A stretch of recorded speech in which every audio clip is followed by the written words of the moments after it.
As a Karachiite, I've been very concerned about the rise of the politics of violence, and the rise of the politics of violence has been associated with the rise of an ethnic party known as the MQM.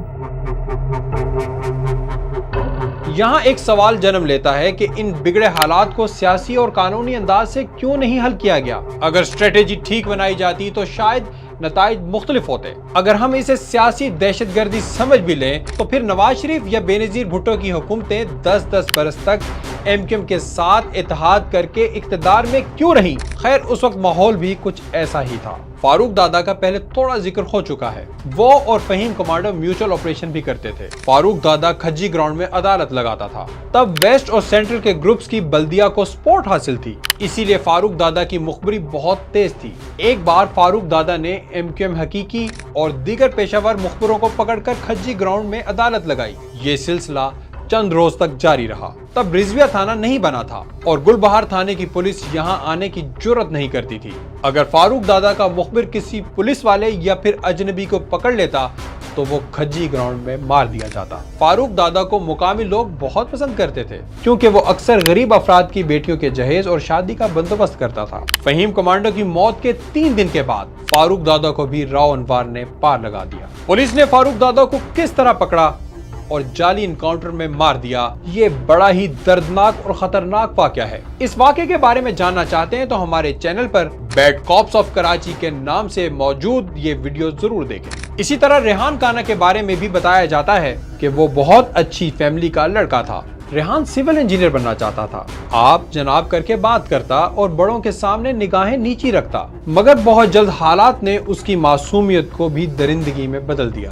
Rehan کانا کا سب سے بڑا واقعہ لیاقت آباد super market firing case تھا۔ ریحان اکثر corrupt افسران سے بھتہ لیتا۔ اس کے گروپ نے 15 جون 1995 کو کے ایم سی لینڈ ڈپارٹمنٹ کے 10 افسران کو فائرنگ کر کے مار دیا۔ حملہ آوروں میں فہیم کنکٹا، ارشد کیٹو بھی شامل تھے۔ چونکہ مرنے والے ان 10 افراد میں سے 7 افراد سندھی تھے، اس لیے شہر بھر میں فسادات کی لہر نے مزید 24 جانوں کو نگل لیا۔ مرنے والوں میں پولیس ملازمین بھی تھے۔ ریحان کو نیو کراچی کے ایس ایچ او انسپیکٹر توصیف زاہد نے علاقہ دستگیر سے پکڑ کر جعلی پولیس مقابلے میں مارا۔ اس مقابلے میں ریحان کا چھوٹا بھائی جنید اور پھوپھیزاد بھائی پاشا بھی مارے گئے۔ ریحان کانا کا ٹیرر اگر میں بتاؤں آپ کو کہ ریحان کانا کو پولیس مقابلے میں مارنے کے بعد بھی وہ ایس ایچ او جس نے بظاہر وہ پولیس مقابلہ کیا تھا، وہ کھڑا ہوا جو ہے وہ کانپ رہا تھا اور اس کا کہنا تھا کہ جی مجھے بختر بند منگا کے دی جائے، میں بختر بند کے بغیر یہاں سے موو نہیں ہوں گا۔ اور ظاہر یہ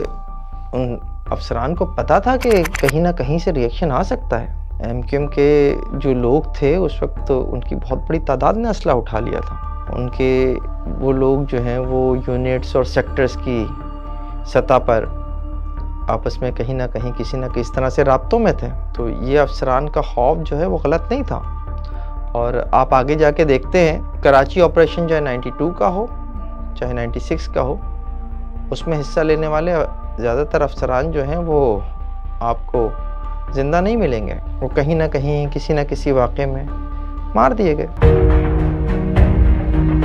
ریحان کانا بھی فہیم کمانڈو کا دوست تھا۔ اس نے اپنے دوست کے دشمن پولیس افسر انسپیکٹر بہادر علی کو کس طرح قتل کیا؟